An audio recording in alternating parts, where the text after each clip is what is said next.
Huwag kang masyadong maaga sa lugar na ikaw lang mag-isa. Story time. Ako si Arturo, isa akong sakristan at puwer ako sa simbahan. Noong 14 years old ako, nangyari to. Isang normal na araw lang para sa akin to. Pero dito ko na pala mararanasan ang isang nakakatakot na karanasan ng buhay ko. Alauna ng tanghali to at sarado na ulit ang simbahan ng mga oras na to dahil katatapos lang ng misa ng alas 12 ng tanghali. Pero ako, pumasok na ako ng simbahan para mag-practice ng kanta na kakantahin at tutugtugin ko para sa misa mamayang alas 5 ng hapon. Habang nagpa-practice ako, nakita ko na may nakapila na isang babae sa may kumpisalan.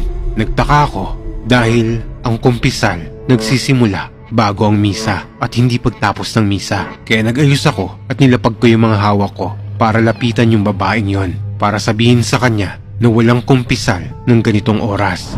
Pero nung paglingon ko para lapitan ko yon, nagulat ako dahil biglang nawala yon. Inisip ko na baka nasa gilid lang siya ng kumpisalan nakapwesto. Kaya lumapit ako doon para tingnan kung nandun nga yon sa may gilid o baka umalis na yon. Pero nung malapit na ako sa kumpisalan, nagtaka ako kasi nakabukas yung ilaw ng kumpisalan ng kwarto kung saan pumapasok ang mga pare. Nagulat ako nung biglang bumukas ang pinto ng kumpisalan at dahan-dahang may lumalabas na isang pare doon.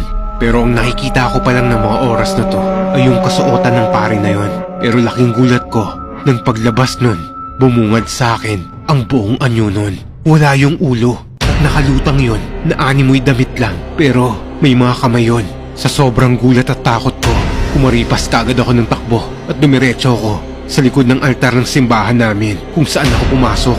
Pero pagdating ko sa may pinto, nakalak na yon. Takang-taka ako dahil hindi ko naman nilak yung pinto na yon. Dito na ako mas lalong kinilabutan dahil sinilip ko yung pare at nakita kong papalapit na ng papalapit sa akin yon. Sumigaw na ako ng malakas at umiyak na ako sa takot. Nang biglang bumukas yung pinto ng CR at lumabas yung caretaker ng simbahan. Nilapitan ako nun, nagulat at tinanong ako nun ng, "Hoy, ano nangyari? Bakit ka sumisigaw at umiiyak dyan?" Kinuwento ko sa kanya yung nakita ko. At sinabi na lang sa akin nun na pangalawa na raw akong nakakita at nakaranas nun. Parehong-pareho raw kami ng kwento ng unang nakakita ng pugot ng ulo ng pare na yon.